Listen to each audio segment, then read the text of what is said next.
I'm Jonathan Rogers, one of the game directors on Path of Exile 2. In Path of Exile 2, you can pick from one of 12 character classes. Each character has a combination of primary attributes that they focus on. Today, we'd like to show off a character who specializes in strength and intelligence, the Druid.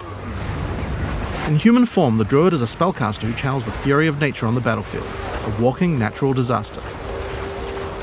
But get up close and you'll find out why the Druid also focuses on strength. You can transform yourself into one of several wild beasts. Today we want to show off the bear form. Transformation in PoE 2 happens automatically when you use a bear attack. Use Bear Maul and your character will transform into a bear, into a meaty swing. Use a spell and your character transforms back into a human and casts it. Hitting enemies with the Bear's Maul attack will build up rage, which increases your attack damage, so your bear gets stronger with every attack. You can see the glowing runes that indicate rage on your back. Have a lot of weak enemies to take out? This is where you probably want to break out your Rampage. Let out a roar and stampede over all enemies in your path, slamming the ground with your paws. The initial roar generates rage, and then the rage is consumed as you charge along. You can use Rampage by itself to travel a short distance, or do some mauling first to build up some rage and travel a significant distance.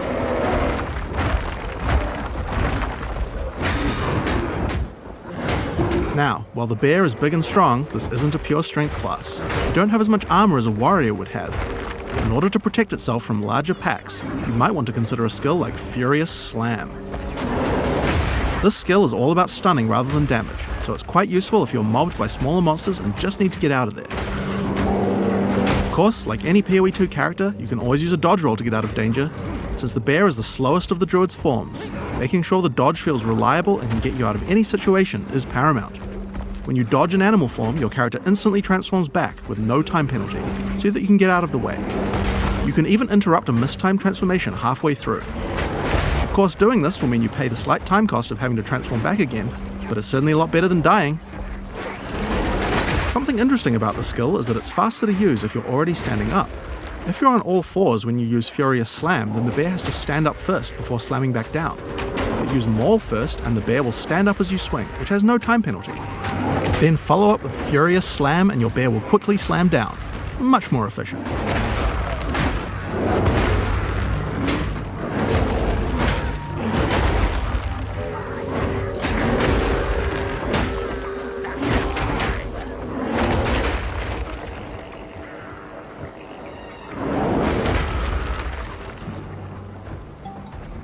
Next up, I want to talk about Ferocious Roar.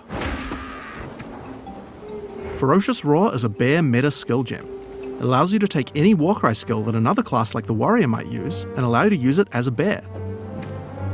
I'm going to take the Seismic Cry gem and socket it into Ferocious Roar. You can actually socket more than one Warcry and use them all together, but let's just stick to one for now. Seismic Cry pushes enemies back and has some stun chance, but the reason we want to use it is for a mechanic called Exerted Attacks. If there are any heavily stunned enemies in range of the Warcry, then your next slam skill will be powered to do double the number of slams. First, I use Furious Slam to stun these enemies. Next, I follow up with Seismic Cry and get the Exerted Attack, and then I slam again. See how 2 slams triggered?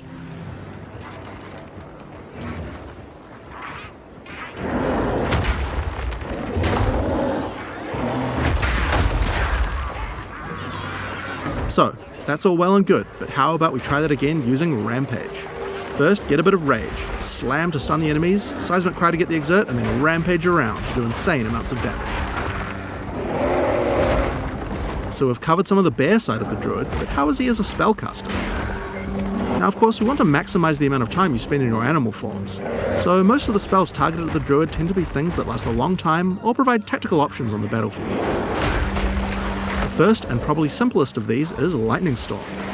Cast it on the ground and you get an area where monsters are continuously struck by bolts of lightning. The bolts don't do much damage, but they shock monsters, which is a debuff that increases all damage on them, meaning it's a great spell to use before going in as a bear. So, that's going to increase your damage, but as I mentioned before, the bear form of the druid could use some defenses as well. The bear in particular is the slowest attacking of the druid's forms. He hits hard, but if he gets swarmed too much, it will result in your death. That's why Tornado is so useful. Sucker Walls Tornado sucks monsters in, allowing you to split up packs and deal with groups separately, or pin monsters in place and set up combos with your other skills. The Tornado doesn't really move big monsters much, so you can actually use it to separate a boss from its minions too. The Druid also has the ability to summon animal companions. This is another really useful defense because wolves can take aggro from you, keeping monsters away. In addition, the wolves howl as they are summoned, putting a temporary debuff on enemies that makes them more vulnerable to critical strikes, and giving you a reason to resummon them in combat. The last Druid spell we're going to talk about today is Volcano. You can cast it quickly like this and it will spawn just a few projectiles. Or you can hold down the button to channel it for longer, which will make it fire a whole bunch of projectiles when it spawns, doing a lot more damage. The Volcano sticks around firing its little projectiles for a long time, so it's another good skill to cast before turning into a bear. Now, the reason you're going to want to turn into a bear after using Volcano is that any slam near the Volcano results in it spewing out even more projectiles.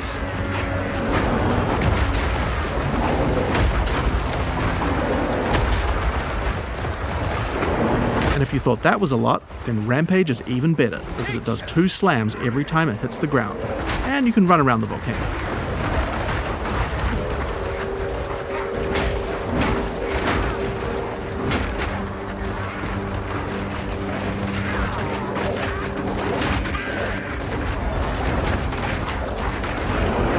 Now, if you've been paying attention, you might have realized that this is going to be extra good with Seismic Cry, which we were using earlier to double the number of slams.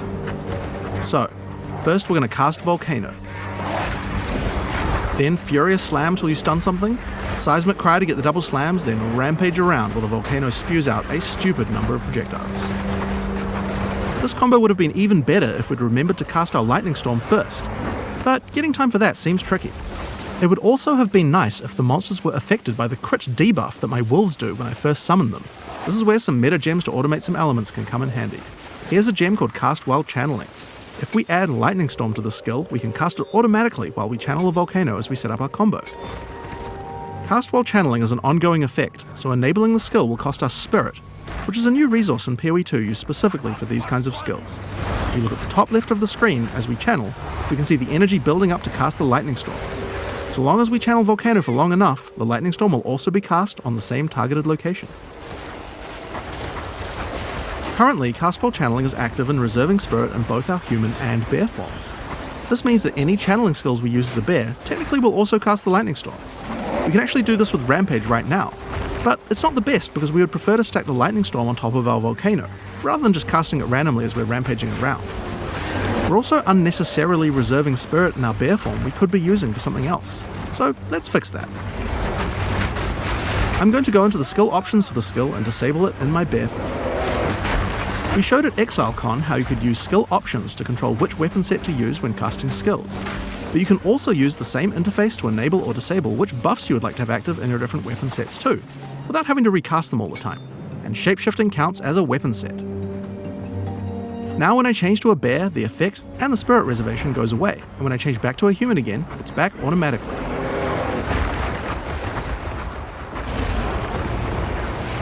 So, now that we have some extra spirit available as a bear, why don't we make our life a little bit easier by automating one of our other skills? This is the Cast on Melee Stun meta gem. I'm going to put Summon Wolf in Cast on Melee Stun, so that whenever I stun a sufficient number of enemies while I'm a bear, it will summon another wolf. This is great because usually when I'm stunning, it's because I'm about to do my exerted attack slam combo. When wolves come out, they howl, adding the crit debuff to the monsters, right when I need it. It also helps keep my wolves alive and summoned at all times without me having to do it manually.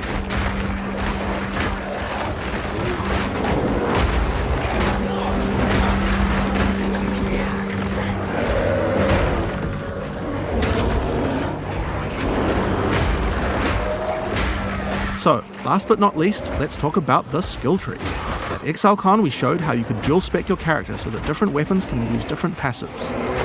Well, as I said before, the bear form counts as another weapon set for specialization purposes, so he gets a tree too. If I open my passive tree, you can see how I'm near a melee damage cluster and a spell damage cluster. By holding shift, I can allocate these passives in my human form, and these ones as a bear. Now, when I change between human and bear form, my passives reallocate automatically, So, here we are at the Blind Beast. The goblins have enslaved a huge behemoth and gouged out its eyes. Now they're sending it in to fight you while they watch. What have they done to this creature?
Suffering ends here. Shameful.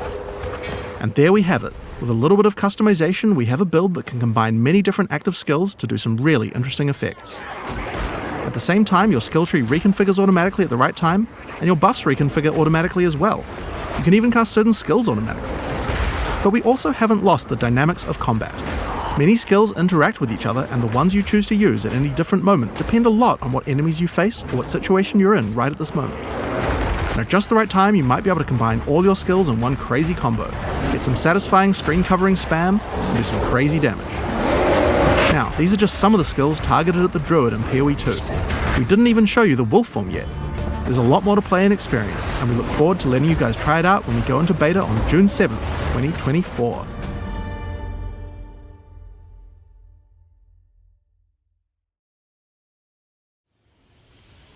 Welcome to Path of Exile 2.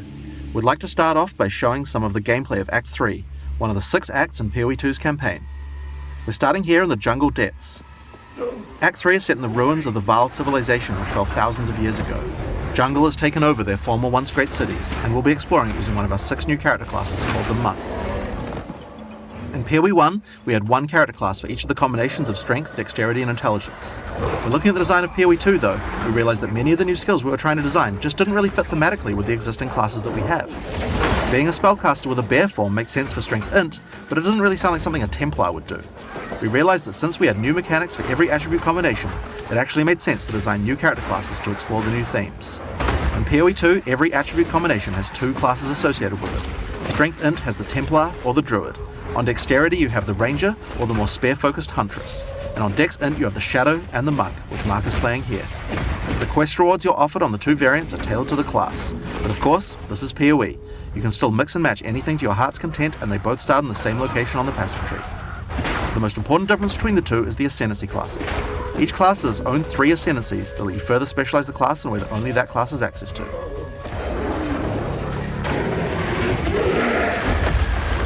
Looks like we've come across the boss for this area. In PoE 2, every area of the campaign contains a boss of at least this difficulty. That's over 100 bosses to fight as you make your way through the campaign, and they all have unique mechanics to learn.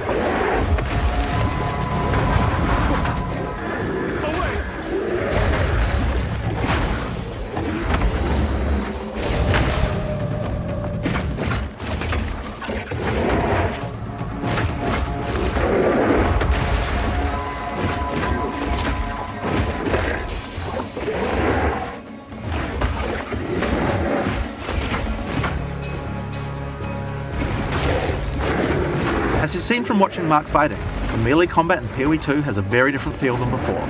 We've done a lot of things to add mobility to combat. Practically every melee skill in PoE 2 has some kind of movement to it. The monk in particular is a melee fighter who specializes in mobility over brute strength.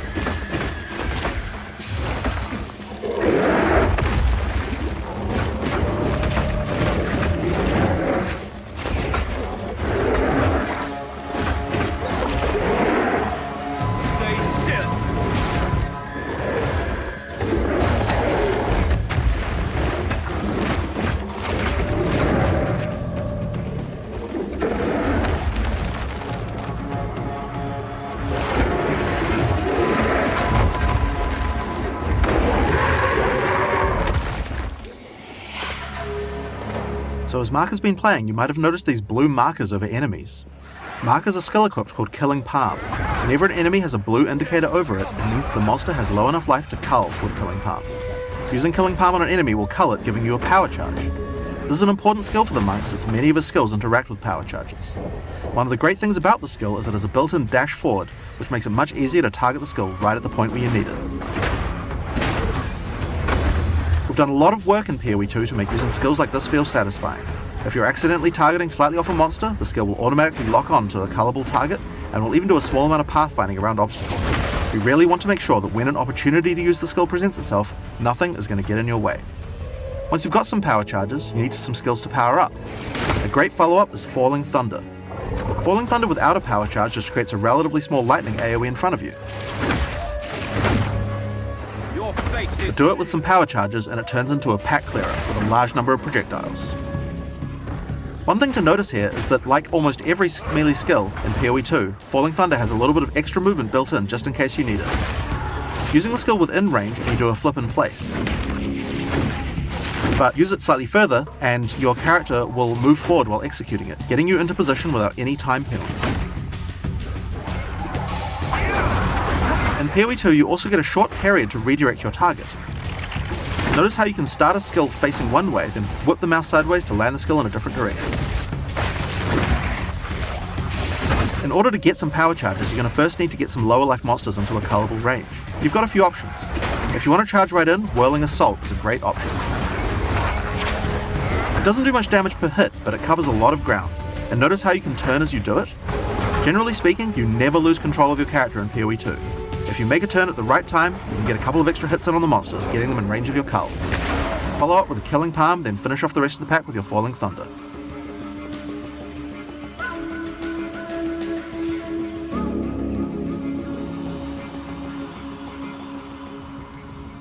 We've now entered the Vaal Mechanarium. This is the place where the Vaal built the various constructs they relied on to power their civilization. Now this is a find! A Vaal ruin that hasn't been looted? I wonder why nobody's been in here before. One useful feature that we've added is the ability to call in NPCs to where you are, to give you more information or help you with quest objectives, rather than having to always go back to town. In this case, we've called in Alva to find out what to do.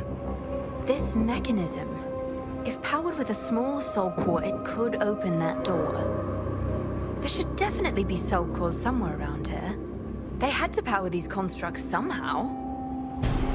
We'll need to go find a soul core to open this door, just like Alva said, so let's explore. Stay back! If you want to shave off some life without getting too close to some of the more dangerous monsters, a great option is Wind Blast.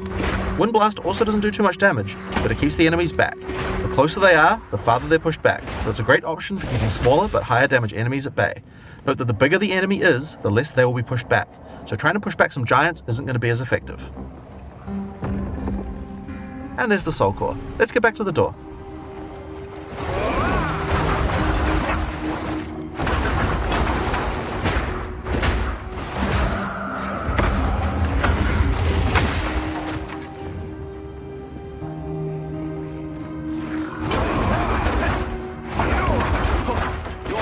Is sealed.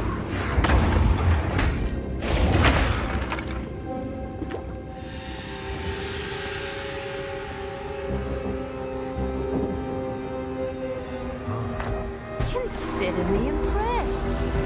I'll keep investigating in here. Bring me in if you find anything else. Now, if you need to defeat tougher enemies, it might be time to break out some of the monk's ice skills. Glacial Cascade creates a wave of ice that moves slowly in front of the player. It's pretty ineffective against fast-moving monsters because the damage occurs right at the end of the wave. A lot of monsters are just going to walk right by it, but if you can find a way to make a monster stop at just the right place, it can be very effective. In order to do that, you're probably going to want to be able to freeze monsters in place. The monk has a few different tools to do this. A fairly simple option is to get right in the monster's face with Ice Strike. Ice Strike doesn't do too much damage on its own, but attack 3 times in sequence and you'll get off a combo that has a much higher chance to freeze. Get in there with the freeze, then roll back and finish the job with Glacial Cascade. Remember how Glacial Cascade is that extra damaging spike at the end? If you hit frozen enemies with that spike, it shatters, dealing a large amount of damage. This is really great against bosses. And did I just casually mention roll back? Did we forget to mention that in PoE 2 we added a dodge roll to every character? Just press spacebar at any time to roll. There's no cooldown, no limitations. It even has a bit of pathfinding to it so you don't get stuck on things. When you dodge roll, you're not invulnerable. If something hits you, you are going to feel it, but most things aren't going to hit you. And that's because while rolling, projectiles and melee strikes will always miss. You have to roll out of the way of a slam that has AoE, but anyone swinging a sword or throwing a fireball is going to miss.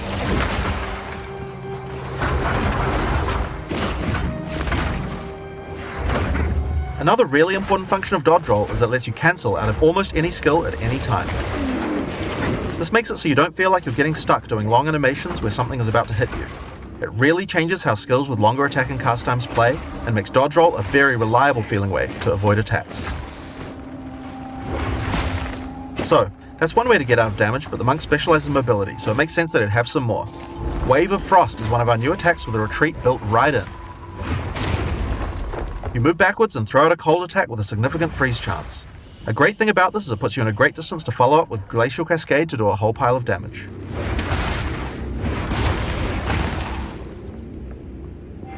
Another skill you can use to get some extra freeze is Shattering Palm. Shattering Palm is a palm strike that puts a small ice bomb on the target. Killing the enemy will cause the bomb to explode, dealing some damage and a significant freeze. It's a great option against bosses where the wave of ice might not be enough to get that freeze off, but you really want to get the Glacial Cascade damage bonus. Get back!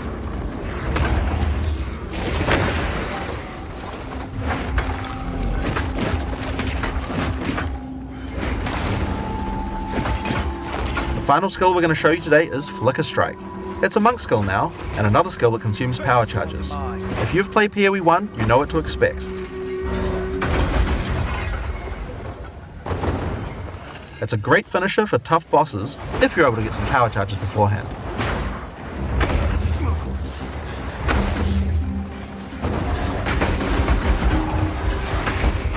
Face your demise.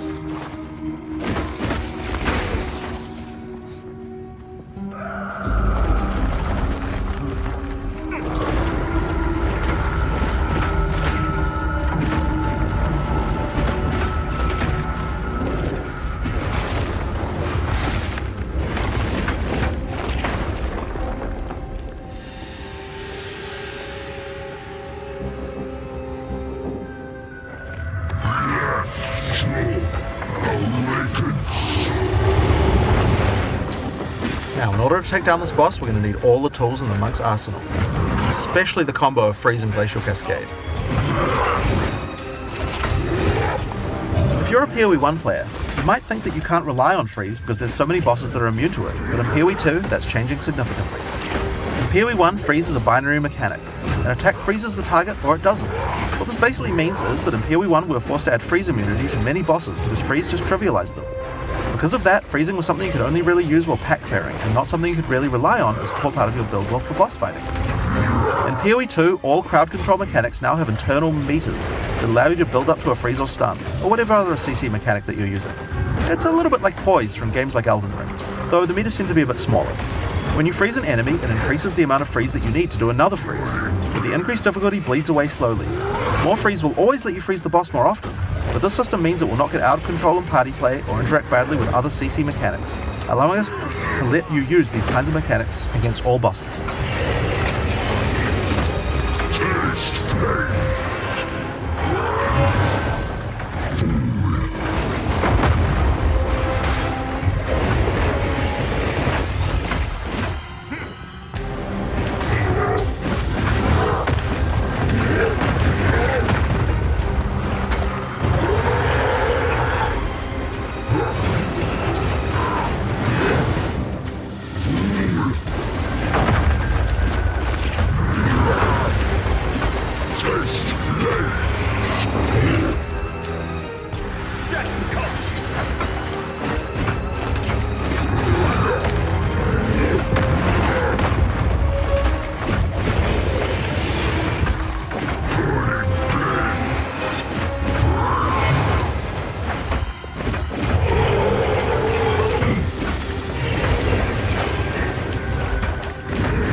Blackjaw has dropped a consumable quest item called the Flame Core.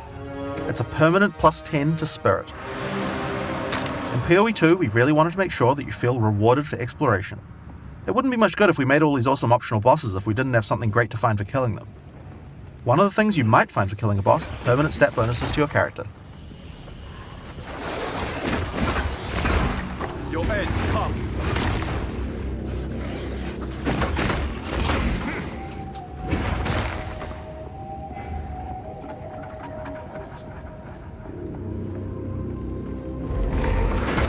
Your fate is sealed.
In order to help us with the next area, we're going to call in a sorceress.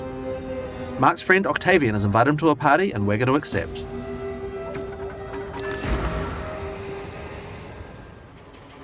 The sorceress in town here is the new intelligence-focused character in PoE 2. While the witch focuses more on occult magic and summoning, the sorceress is themed around pure elemental destruction. Let's have a look at how she plays. All the vaunted technology of the Val, and look where it got them. Dead and buried. This is the largest soul core I've ever seen. With this, we could power the canal systems. But it isn't charged. There is still latent energy in this machinarium from its ancient operation. These lines in the stonework should lead to generators. You might need to find some more soul cores to spin them up, but everything looks to be in surprisingly decent condition. Maybe the golems have been maintaining it. In any case, it should still function. We'll have to remove that large core from the wall, of course, but that shouldn't be a problem. We have some skills here that you probably recognize if you've played PoE 1 before, but they feel a bit different to play with now. Spark is great in these tight passages since it bounces around. We've added a Pierce support gem to it to allow it to really hit an entire room full of targets. For a more single target focused skill, Arc is a great choice. It does more damage to the first target you hit.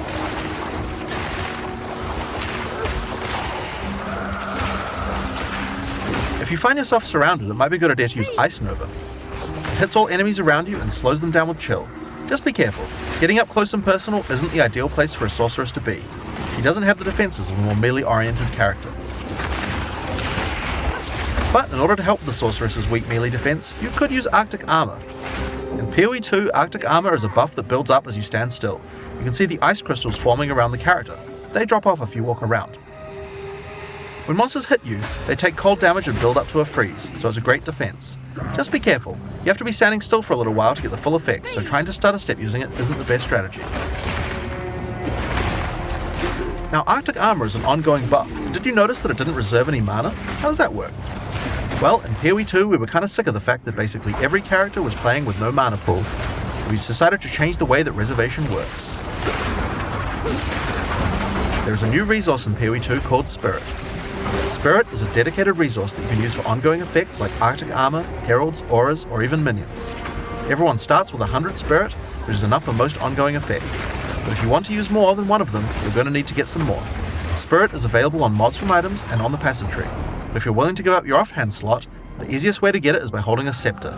Find out more about that in the items talk later on. Now, if you want to increase the cold damage you're dealing, you can use Frost Bomb. It places a bomb on the ground that reduces enemies' cold resistance while it's ticking down. It's a great opportunity to use some cold skills before it explodes. And speaking of cold skills, a great skill to use on monsters with lower cold resistance is Comet. This is a new skill in PoE 2 and it hits pretty damn hard. It costs a lot of mana and has a really long cast time, but it's well worth the wait. It does a devastating amount of damage. To help get you out of danger, your character moves back slightly as it casts. It's pretty hard to hit fast-moving opponents, but it's great on tougher enemies that stand still, or even a larger pack if you're further away and can predict where they're going to move.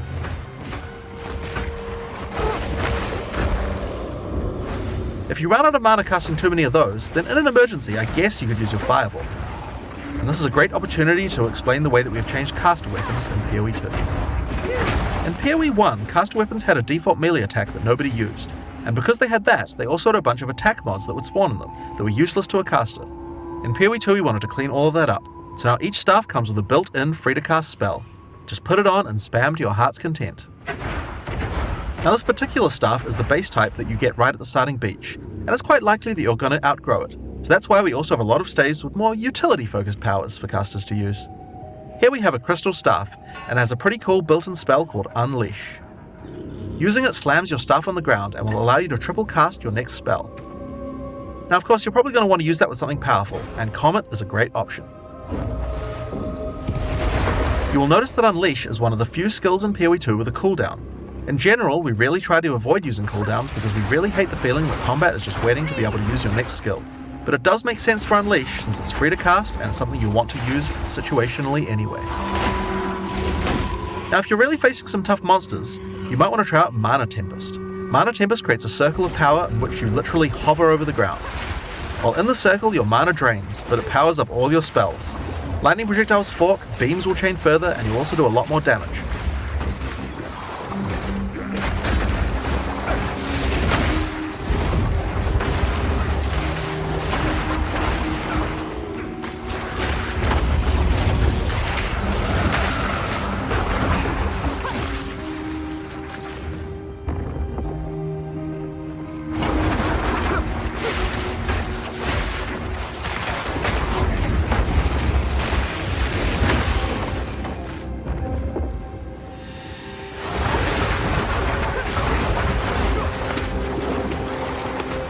So with all of these skills, here's a great combo to try. First, cast Frost Bomb to reduce the target's cold resistance. Then use Mana Tempest to increase your damage.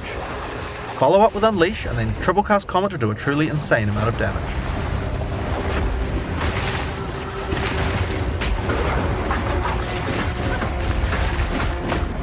I need more time.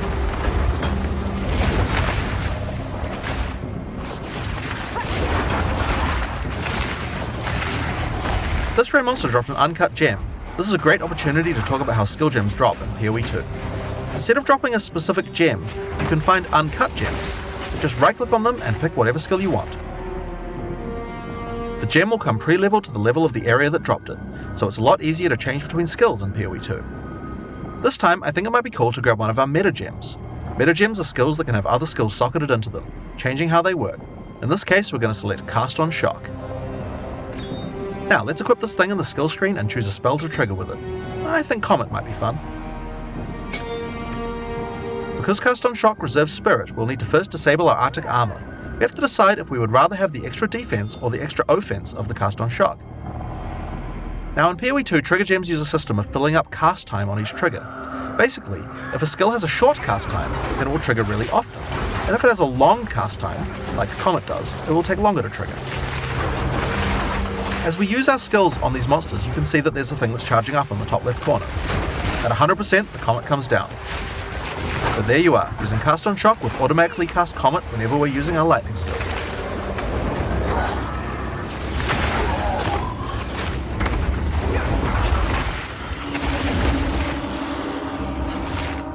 So, we've found the generator and the soul core. It's time to power it up.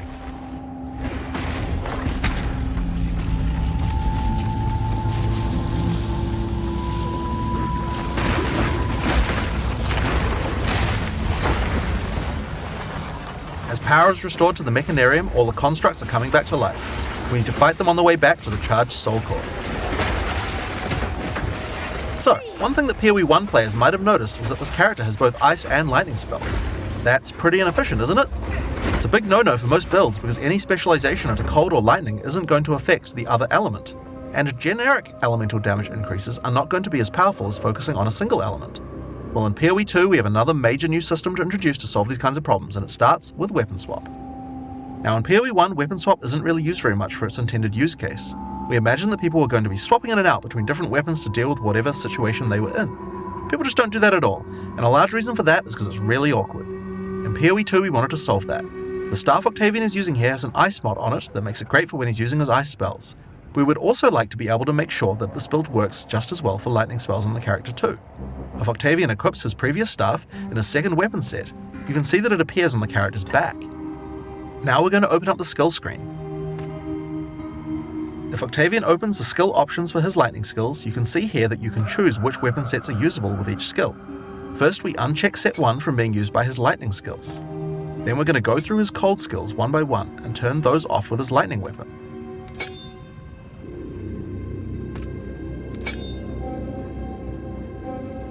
Now when we use Spark, the character will automatically switch to the lightning staff on his back and then use the skill.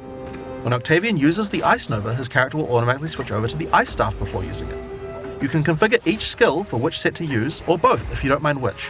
There's a very short time penalty to switching, so it can be good to leave some skills on both sets if it doesn't matter which weapon set you're using. But we still have the problem of passives.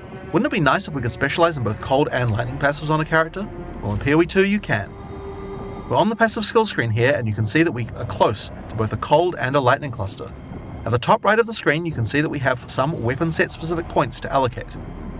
If Octavian holds shift, he can allocate set 1 to the cold passives, and then set 2 to the lightning passives.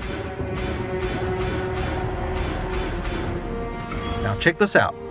As we weapon swap, our passive tree changes from one build to the other automatically. Whenever we cast the appropriate spell, the character's passives reconfigure on the fly to the correct build for that spell. Now you can't do this with every passive on your tree. Only points granted from skill books will allow this kind of dual specialization. So you can't change from a mace slamming warrior into a fire elementalist with the press of a button, but it certainly increases the number of options you have for builds. There are a huge number of places where the system can shine. You could augment your dagger shadow build with traps, or have a great curse set up on your witch in one spec and then move to your chaos debuff spells with the other. It really opens up your options. Another fun meta gem to try out is called Barrier Invocation. This works a little bit like the trigger gems I talked about before, but this one charges up as your energy shield is hit by monsters. We're going to put Ice Nova in this one. Now, the way this works is that the more shield you lose, the more charge will build up until the point that you're able to cast the skill you socketed instantly. Take some damage and then at just the right time, invoke Ice Nova to deal a massive amount of damage to all of your foes in one massive attack. If you keep losing shield, you'll keep building up even more charge, for even more casts, so it's great to use in an emergency for a quick bit of defense.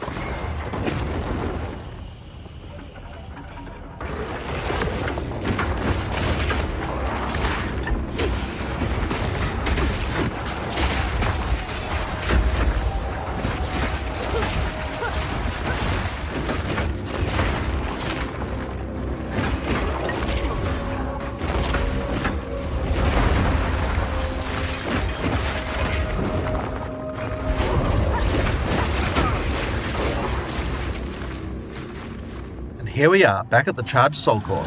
All we have to do now is take it. Oh dear. Now we just have to remove it from that construct. I'll, leave that to you. Get back!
hunt begin.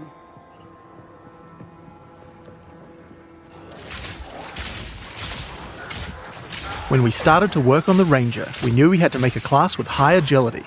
The dream of fast bow gameplay is Legolas, so that's what we wanted to deliver. The starting point is moving while shooting a bow. Any kind of basic arrow skill can be fired while moving, with a movement penalty. This immediately gives you a lot more freedom on the battlefield.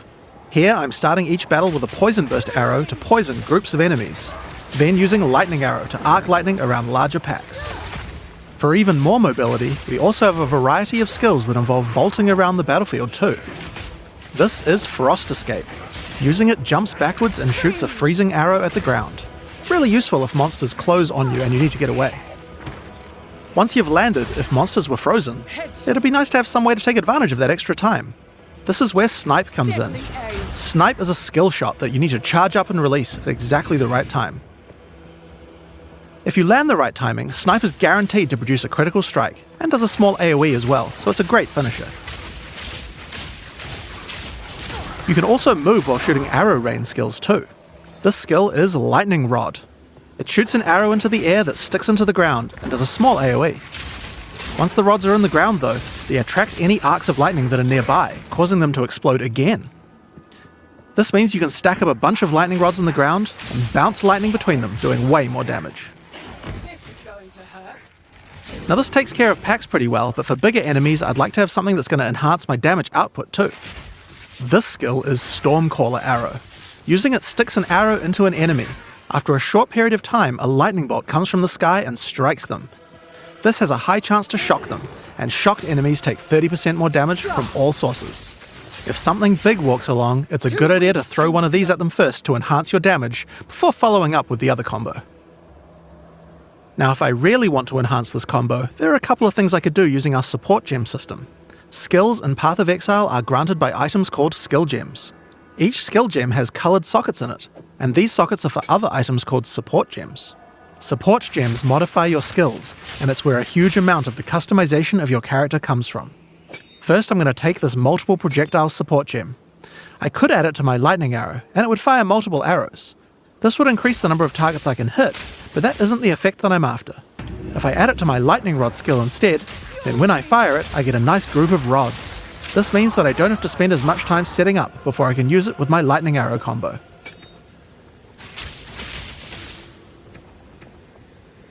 I might also add faster projectiles to make the lightning rods land faster too.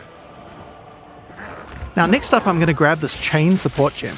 Chaining causes many effects to repeat on new targets when you hit them. If I add it to my lightning arrow, it will cause the arcs that come out of lightning arrow to strike even more targets, rippling along my line of lightning rods for huge amounts of damage.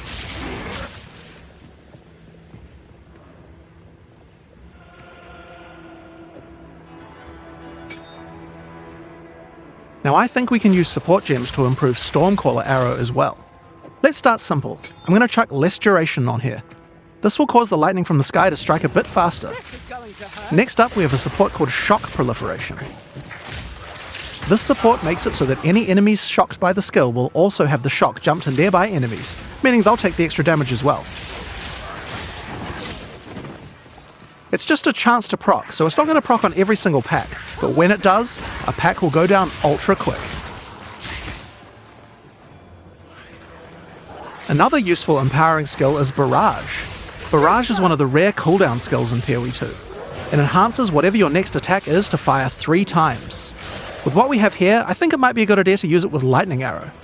It'll generate 3 times as many lightning explosions. You could also use it at just the right moment with Snipe, or any number of other skills depending on what effect you need more of right now. It's very versatile and can be used in a range of situations.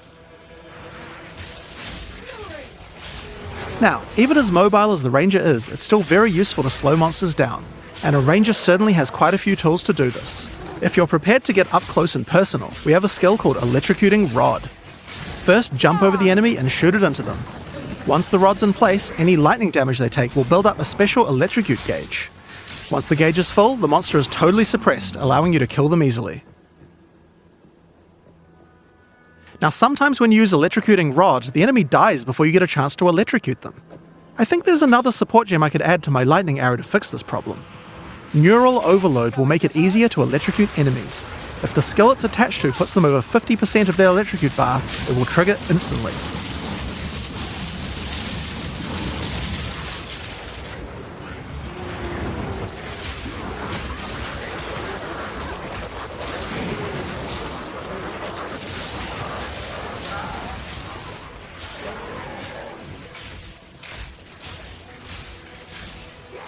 Now this skill works really well for suppressing a single large enemy, but I'd like to improve my crowd control ability for groups as well. I'm going to add a support gem called Frozen Nexus to my Frost Escape. This makes an area of chilled ground around frozen enemies. I'll also add Deep Freeze to it as well, which will make the freezes last a bit longer. Now when I use my Frost Escape on that front enemy, others nearby are slowed down. It would also be good if I had a way to slow enemies down when they're farther away from me as well. So this would be a great time to start getting into the ranger's poison and plant-based skill set. To start with, let's have a look at Vine Arrow. This skill fires an arrow into the air that creates a small plant where it lands.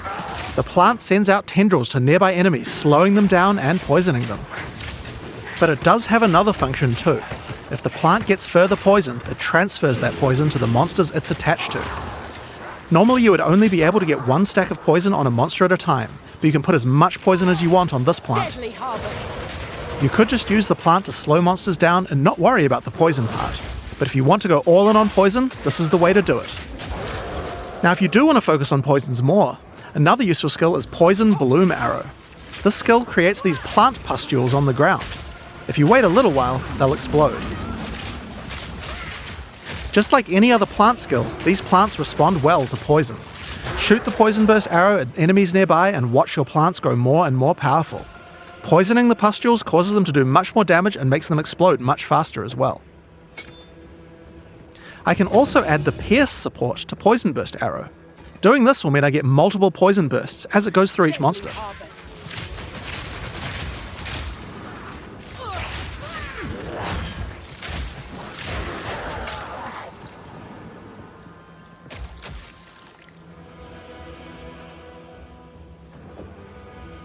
We also have another skill to make a nice environment for your plants to grow.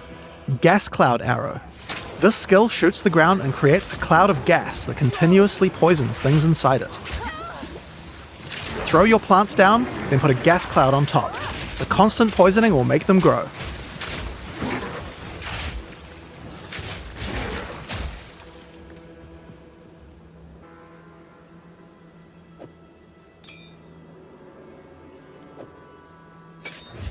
Another poison-related skill we have on the Ranger is called Plague Bearer. This is a reservation skill, meaning it uses Spirit. When I enable it, I get this counter that counts up whenever I apply poison to a monster. You can see the counter on the skill increasing as each new monster is poisoned.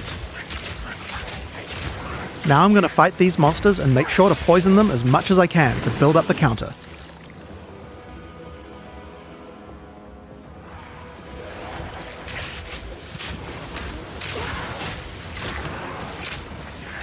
It does take quite a while to get the counter up to 100%, but it's worth it. Whenever I choose, I can unleash the poison in a big explosion around my character, dealing a large amount of damage.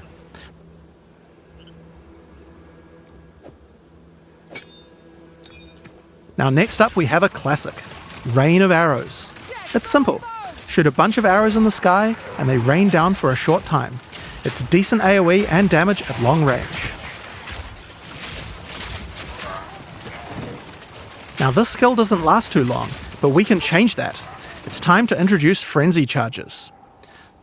Frenzy Charges are used for a variety of skills on the Ranger, but with Rain of Arrows they can be used to extend the duration. You're mine. How do we get some though? Here we have a skill called Sniper's Mark. Put it on an enemy and it will grant you a Frenzy Charge when you crit them. Now remember that Snipe skill from earlier? That skill guarantees a critical hit. So first we Sniper's Marked an enemy, then we sniped them. And after that, the next Rain of Arrows will last a really, really long time. We still have some weaknesses though. While Rain of Arrows hits enemies with a ton of arrows, each one doesn't do much damage individually. It would be nice if we had a way to break the armor on enemies so that Rain of Arrows dealt more damage. Thankfully, we have this Corrode Armor support gem, and we can put it on our Gas Cloud arrow. Corrode armor causes poison to erode the armor on targets until it's all gone. This will significantly increase the damage that Rain of Arrows does against armored targets. Oh yeah, and one more thing about gas clouds. They can be detonated with explosions. I have an explosive arrow here. Let's check it out.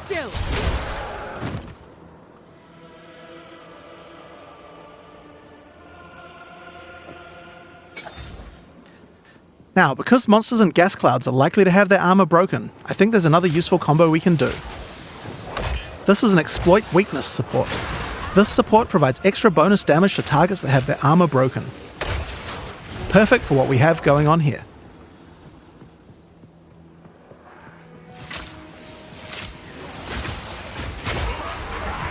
So, those are just some of the skills we have on the Ranger class in Path of Exile 2. Now that we've seen all these skills, let's see how well they do against a much tougher enemy. It's time to fight the boss of the temples, Thanos. Kitava's cursed madness never ends! Orius Radeon!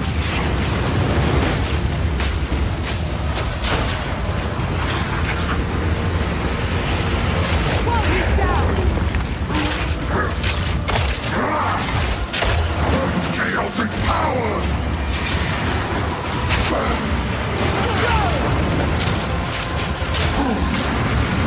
Exalted are the worthy!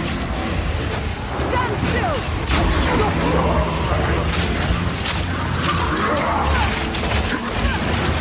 Behold! True power! Orius Radeon!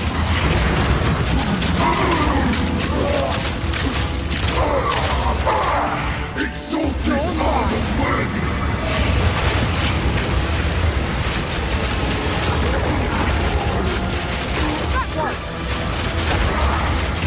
Chaotic power!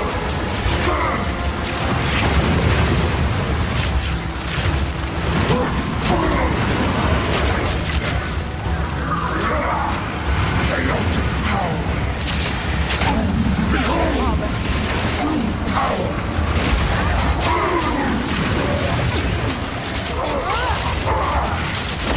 Exalted are the worthy! Deadly aim!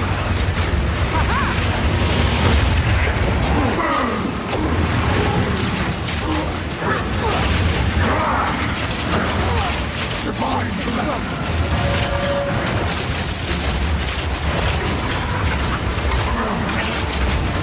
True power!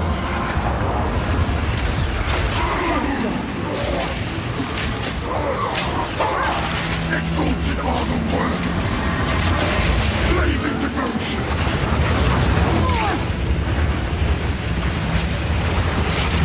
Exalted are the worthy!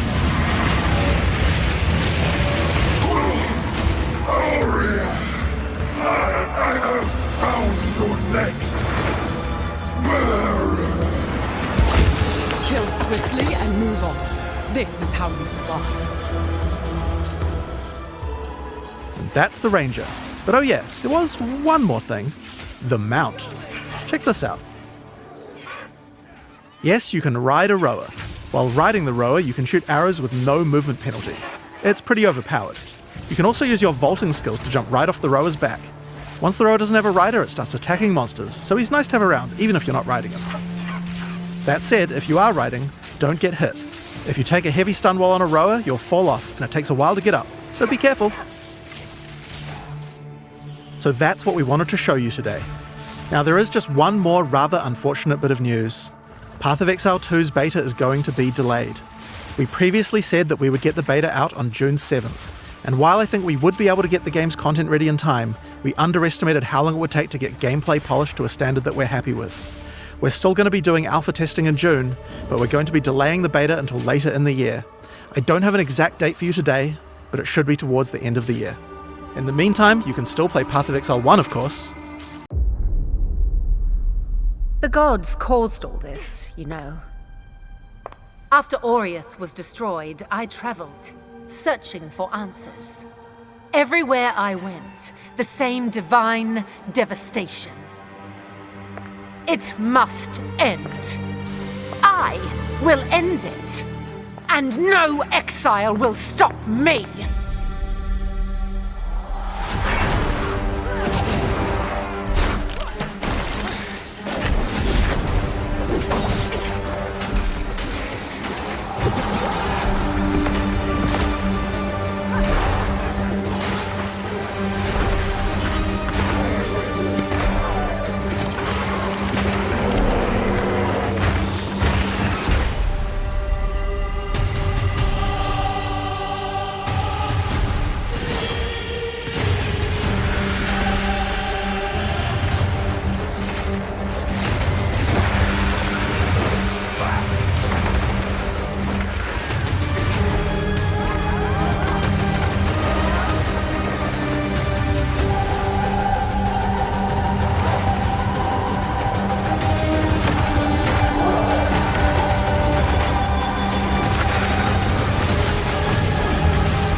This world will be reborn, no matter the cost.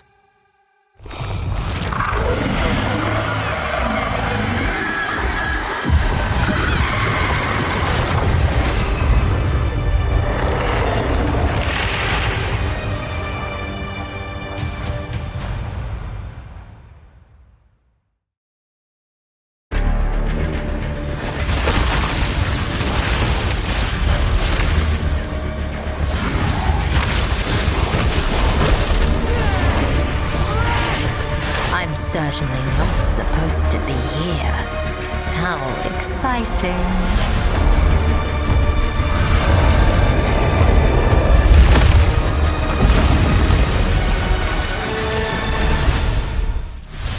Hi, I'm Jonathan Rogers, Game Director on Path of Exile 2, and I'm here today to talk about the Witch. Most classes have access to some kind of minion, but if you want to control an army, the Witch is probably the class you want to pick. In PoE 2, most minions don't require summoning manually. This scepter gives me a couple of free warriors, but it's also going to give me another resource called Spirit, which you can spend on whatever minions you want. You can see the Spirit bar above the mana here. On the skill screen, you can pick the composition of your army. This is a level 2 area, so I can only afford one other minion. I'll pick a sniper for now. You can stay in the back with me. When minions die, they'll be revived automatically so long as no other minion has died recently. So before your next battle, all your minions will come back to life.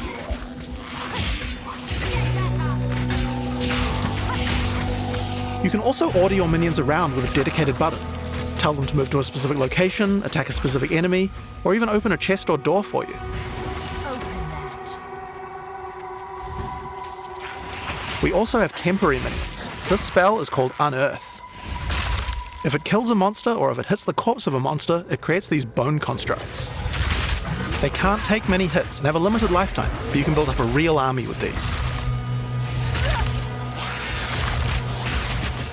While my minions are attacking, I'm going to use some debuffs on the monsters too. The first one I'm going to use here is Contagion.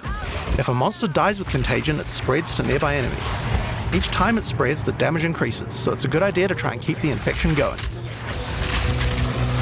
If any corpses are infected when you summon a minion from them, the minion will be infected as well.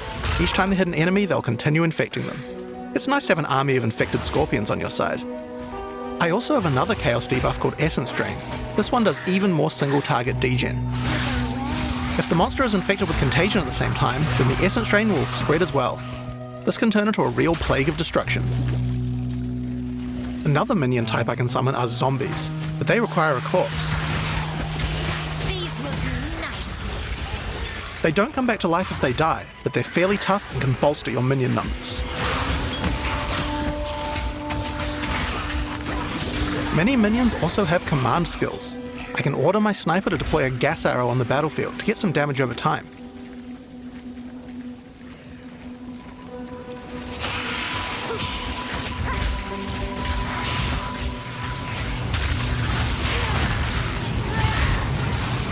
Now I'm going to summon a skeletal arsonist. They can throw little fire grenades, but they also have a command skill that can detonate your own minions that are low on life.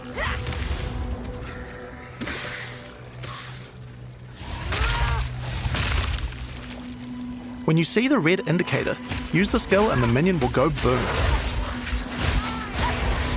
It's particularly nice on these bone constructs because they expire quickly anyway.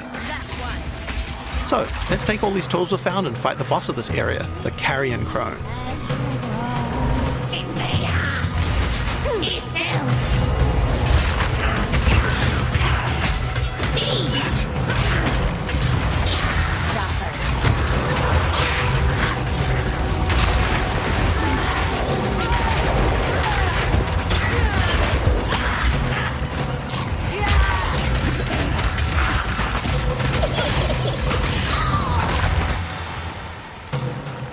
So, that's how many minions you can get at level 2. But let's see what minion gameplay looks like at a higher level. This is a level 30 area. I want to try a different group of minions.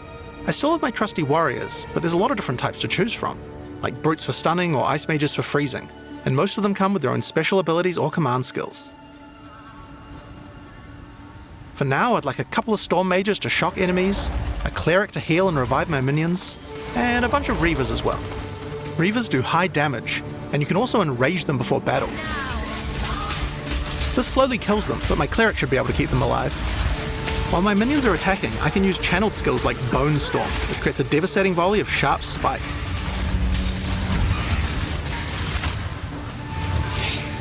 The Storm Mage has a useful ability if lots of your minions die. He can summon a lightning storm to strike the location of every dead skeleton in your army. Just like that. We also have a type of skill called Offerings. These let you impale one of your skeletons on a big spike of bone in order to buff all of your other minions. The one I've just used here is called Pain Offering. It makes all of my other minions faster and deal more damage. After the battle, we have some extra corpses. We don't want those to go to waste. Profane Ritual consumes a corpse to create a power charge, which can power up some of my other spells. If I use them to summon zombies, I can create super zombies, which are more powerful. You also don't need a corpse to summon them.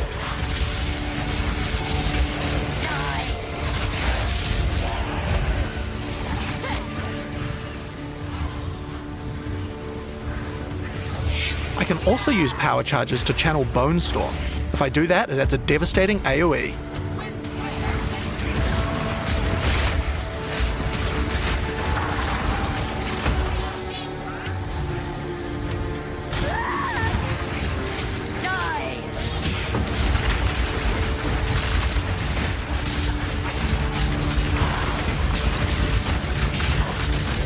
In PoE 2, even non-boss monsters can be pretty devastating, like this Radeon Impaler.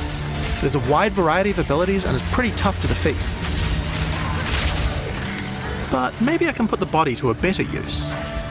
This is a Bind Spectre gem. Using it, I can take the body of any enemy and capture its spirit so that I can keep it as a minion. Any monster can be captured, but the spirit cost depends on how powerful the monster is. It takes a lot of spirit for such a powerful enemy, so I'll have to unsummon a lot of my other minions, but it certainly seems like it might be worth it. If the Spectre dies, just like any other minion, it will respawn after a short time.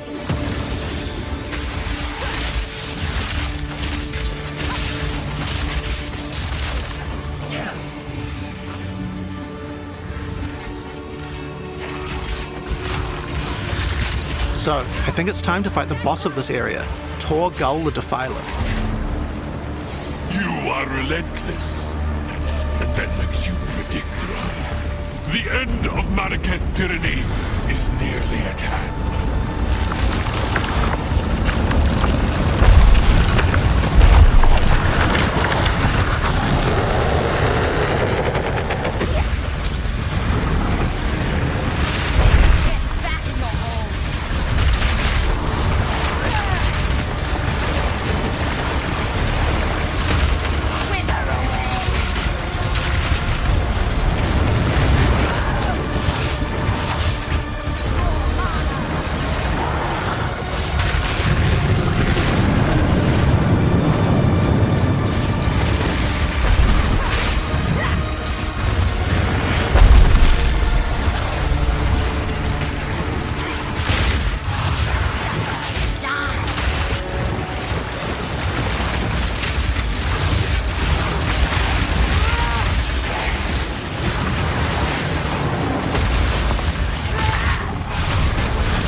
My son, are you clear of mind and stout of heart?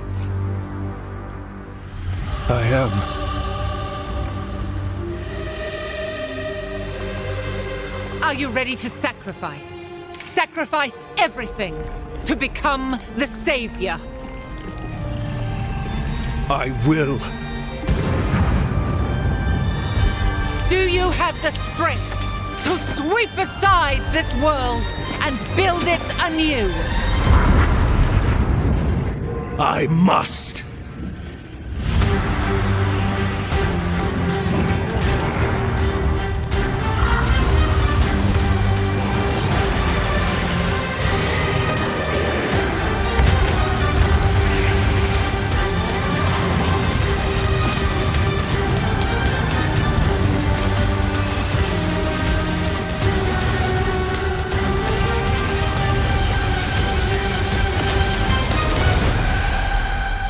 Now, are you ready to fulfill your destiny?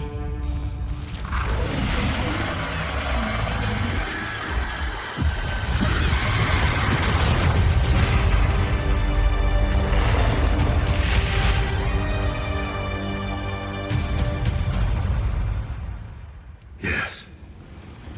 I am ready.